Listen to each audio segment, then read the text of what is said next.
Hello crafters and welcome back to the ScrapbookPal YouTube channel. My name is Deepa from DeeZinesByD and today I'm sharing this cute card made with a bunch of Lawn Fawn products from the recent release.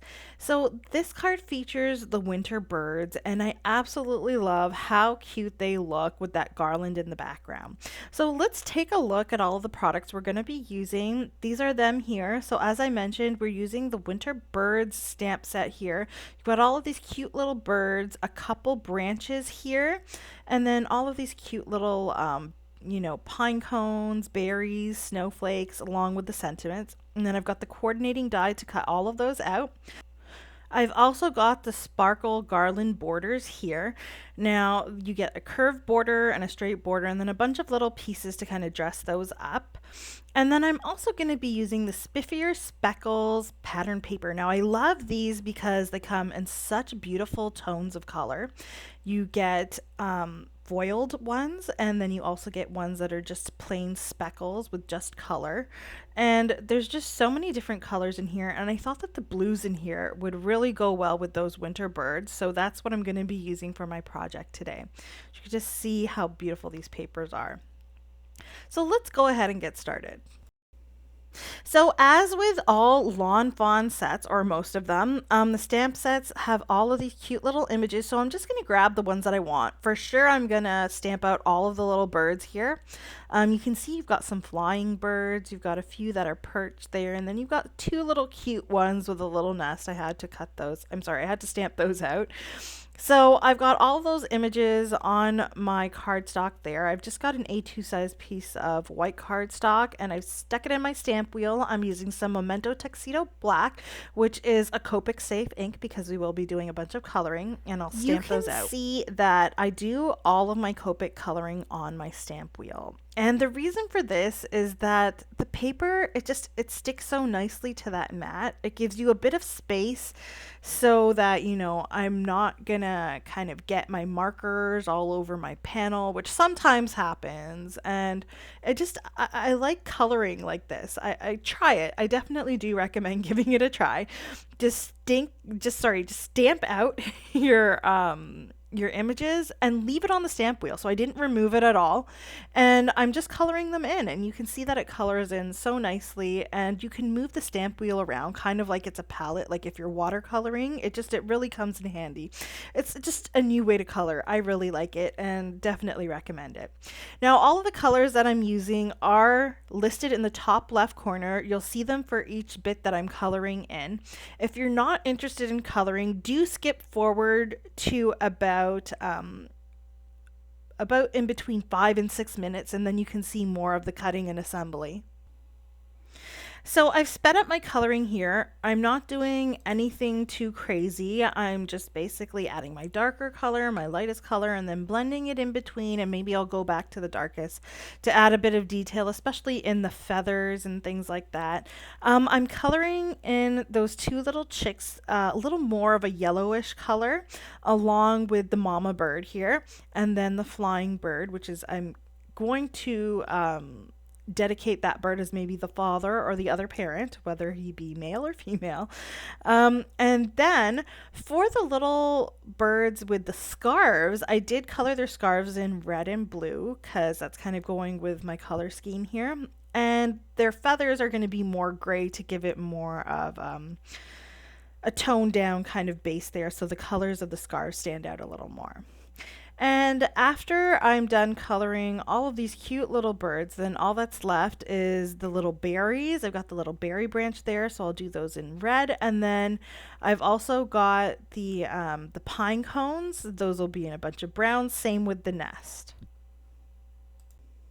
So getting back to the stamp wheel here, so this is really a game changer for me. So I love the sticky mat on the stamp wheel. I love that I can stamp something out and then I can attach layering stencils and things like that, so that when I put it down, it kind of sticks to the stickiness on the outside of my panel so it doesn't move around too much. And then also for coloring, this really comes in handy.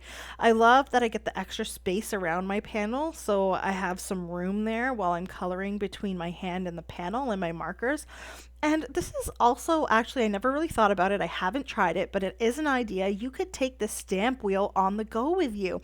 And instead of having to have something hard to kind of color on, this stamp wheel creates that kind of hardboard backing for you, and it holds your panel right there so it's not going to go anywhere. So that's another idea that I would probably use this for. So once I'm done all of my coloring, as I mentioned, I didn't do anything special there. I'm going to move on to actually cutting out all of the pieces. But before I do, I did realize that I wanted to stamp out a couple of those cute little hats. So I did stamp those out 2 times, and then I colored one in red, just like the scarves, and then I colored the other one in blue, just like the other scarf. So I'm not exactly sure who I'm going to put the hats on, but I put them there, and I'm going to cut them out just in case. So now I'm also going ahead and cutting apart all the dies. Once I've got all of that done, I can go ahead and attach these. Now I can basically attach all of these dies and put it through my die cutting machine once, except for the hats, because I did double stamp those. So I will have to go back and cut out the second hat a second time here. And then once I've got all of those little pieces cut out, I'll be ready to go ahead and move on to my background. So you see, once cutting these out, they tend to come out pretty easily. And as I mentioned, I'll go ahead and cut out the hat. Now, I do tend to use washi tape to kind of stick my dies in place because my die cutting acrylic pads are really warped. So I find that the tape just helps hold those dies in place so they give it a nice white border around the edge there.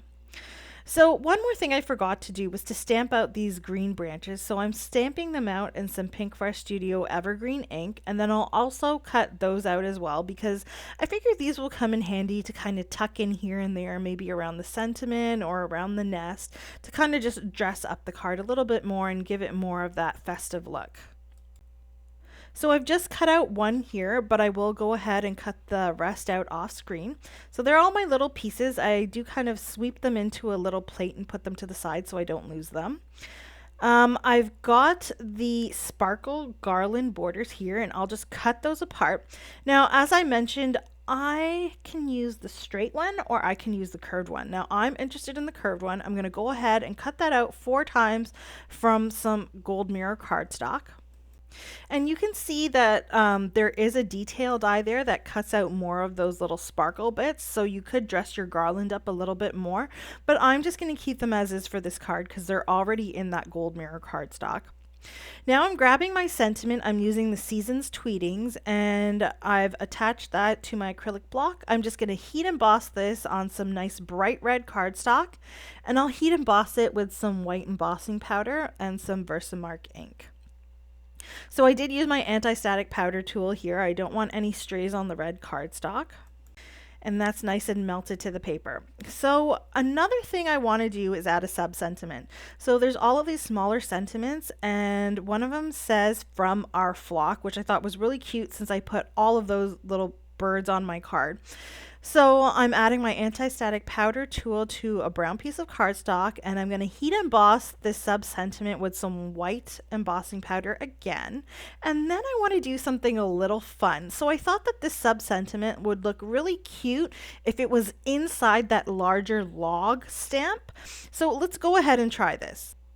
So I've already heat embossed the sentiment. I'll add some more anti-static powder, and then I'll stamp out that larger log. You'll see that the sub-sentiment fits nicely in the center. Now, we do have some lines going through it, which is the wood grain on the log, but there's no worries there. I'll just add my powder, and then in every spot where the sub-sentiment is, I'll just kind of sweep off the excess embossing powder so that when I do go and heat it, it's not going to mess up my actual sentiment portion of this piece here. So sorry, the picture's a little grainy. I did kind of do a close-up here so you can see that I'm just getting rid of all of that wood grain that would fall on top of the sentiment. And then once I heat this up, you can see it gives such a nice look, and you got a little sub-sentiment in your log. So I'll go ahead and I'll cut this out with the coordinating die so that we can put this on our card front with that red Seasons Tweeting sentiment. And I'm just using my little die cutting machine here to do that. And how cool is that?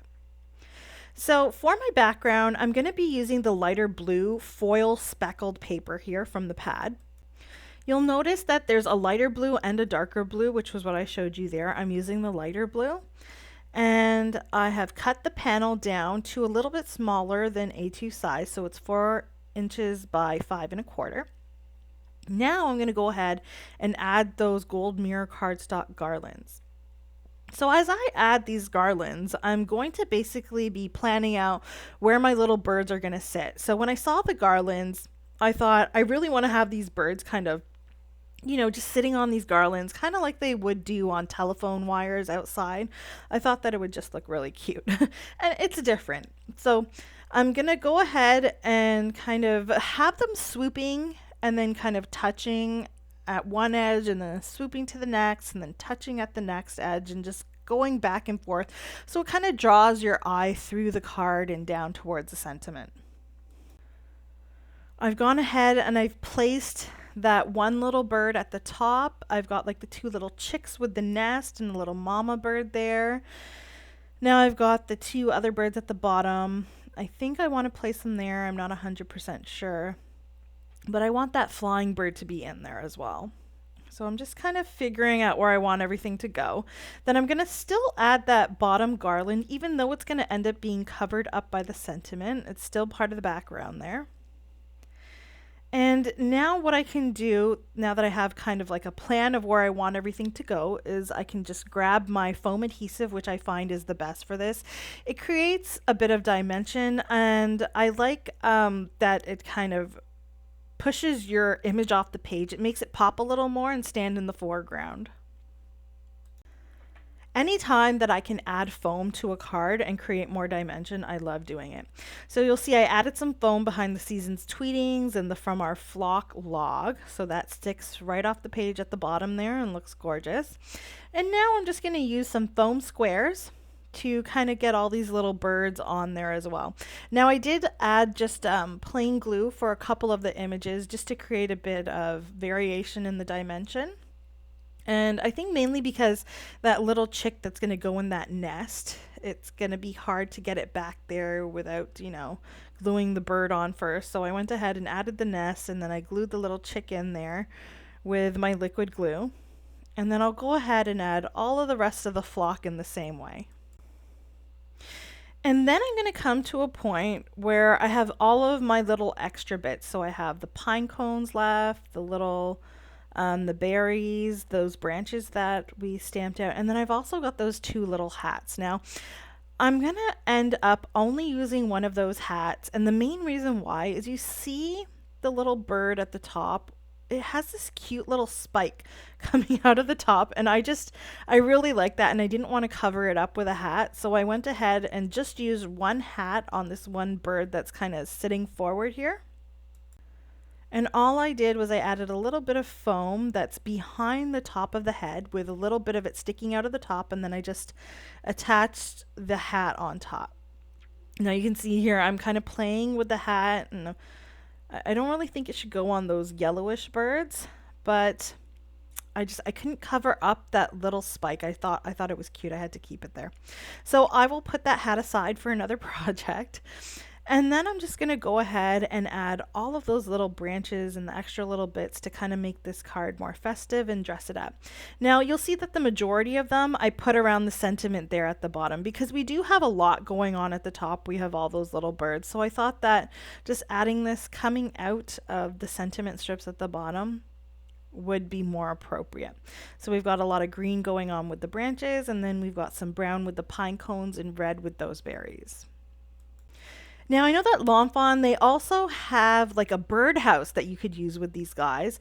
So instead of using the garland, you can have them, playing around the birdhouse, and that would look nice too. I did see a lot of inspiration with that, so that's why I kind of went with the garland. I wanted to do something different to give you a different idea and kind of inspire you in a different way and how to use these stamps and dies. So there we go. I'll go ahead and add my pine cones and my last branch over there.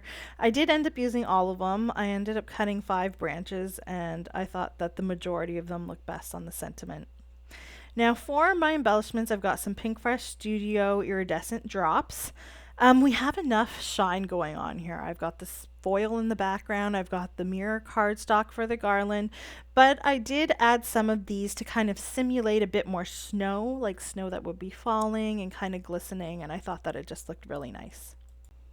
But this is one of those cards that I think that you don't have to add embellishments. It would look good without them. So it's really a matter of choice and what you want to do.